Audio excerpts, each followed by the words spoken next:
कुमकुम जी, BJP चाहे कुछ भी कर ले या फिर एनडीए कुछ भी कर ले, मैं इस पे आपसे भी जानना चाहूंगी यहाँ पर निशांत जी, कि दोनों ही तरफ से मैं आप दोनों की एक छोटी छोटी प्रतिक्रिया इस पर लेना चाहूंगी कि एआईएम साफ कर रही है कि वो आपके साथ नहीं आएगी, चाहे उन्हें 10 के 10 सीटें भी आप राज्यसभा की उनको क्यों नहीं ऑफर कर देते हैं।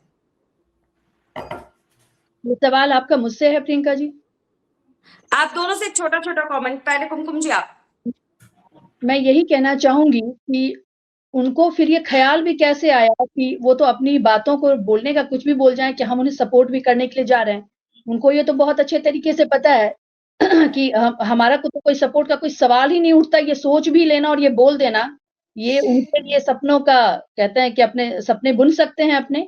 और दूसरी बात जहां तक रही कि अब राज्यसभा में उन्होंने राजद को बिल्कुल नकार करके ये बता दिया कि बिहार में भी राजद की क्या पोजीशनिंग है कि लेकिन तीन ऑपोजिशन के विधायक की तौर पर जरूरत अब तो अभी आपको भी है ना, 3 विधायक की जरूरत तो आपको भी है।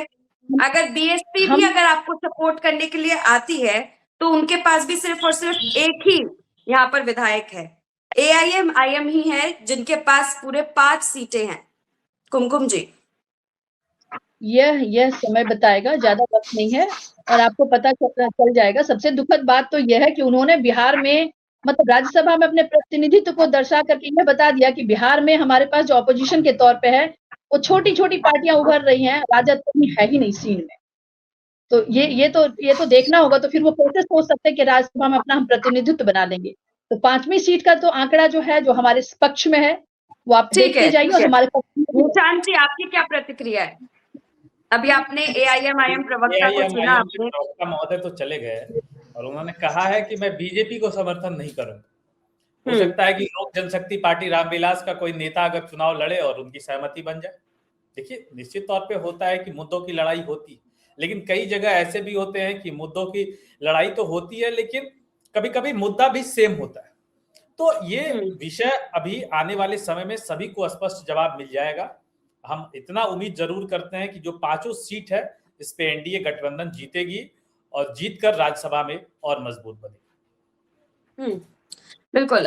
सौरभ जी, अभी आपने सुना एआईएम प्रवक्ता सीधे तौर पर कह रहे कि वो बीजेपी के साथ तो जाएंगे नहीं और आरजेडी को भी तभी समर्थन मिलेगा या फिर विपक्ष के तमाम खेमों को तभी समर्थन मिलेगा जब वो एआईएम से ही किसी को राज्यसभा भेजेंगे। क्या अभी कुछ आंकड़ा सफल होता हुआ नजर आ रहा है जो आप शुरू में विश्लेषण कर रहे थे?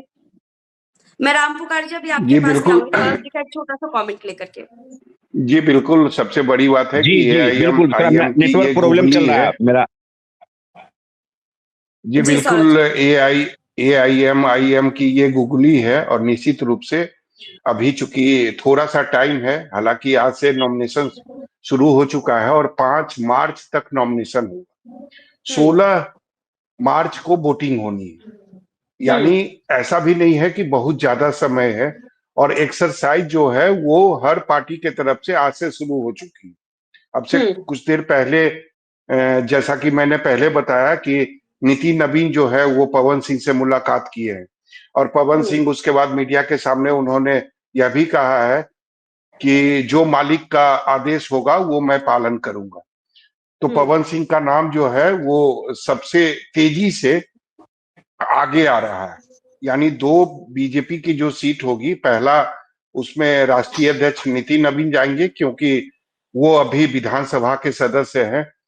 तो कोई भी पार्टी चाहेगी कि अगर कोई राष्ट्रीय अध्यक्ष है और वो भी बीजेपी सबसे बड़ी पार्टी है तो वो चाहेगी कि उनके राष्ट्रीय अध्यक्ष राज्यसभा के सदस्य रहे। तो 2 सीटें तो बिल्कुल क्लियर है। और अभी मैं सुन रहा था निशांत जी का, तो निश्चित रूप से उम्मीद पर ही दुनिया कायम है।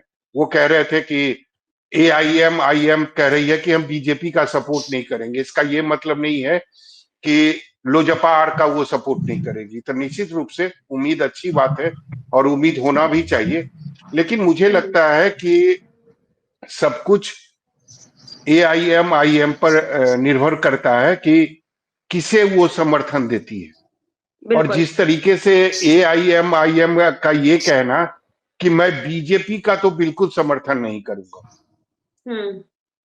तो इसका मतलब ये है कि कहीं ना कहीं अंतिम समय पर हो सकता है एआईएम आईएम जो है वो महागठबंधन का समर्थन करे। अब कंडीशन क्या होगा? कंडीशन अभी जैसा कि उन्होंने बताया कि मुझे एक राज्यसभा की सीट चाहिए, यानी उम्मीदवार मेरा होगा और महागठबंधन मेरा समर्थन करे। तो मुझे लगता है कि इसमें थोड़ा सा समझौता होगा, दोनों नेताओं के बीच बैठकर बातचीत होगी।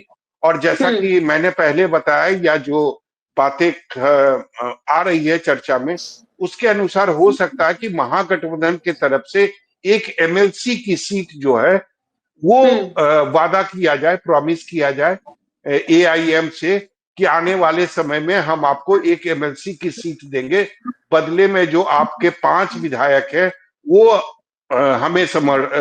हमें सपोर्ट करें। तो मुझे लगता है कि आने वाले समय में इस पर जो बातचीत है वो फाइनल हो जाएगी।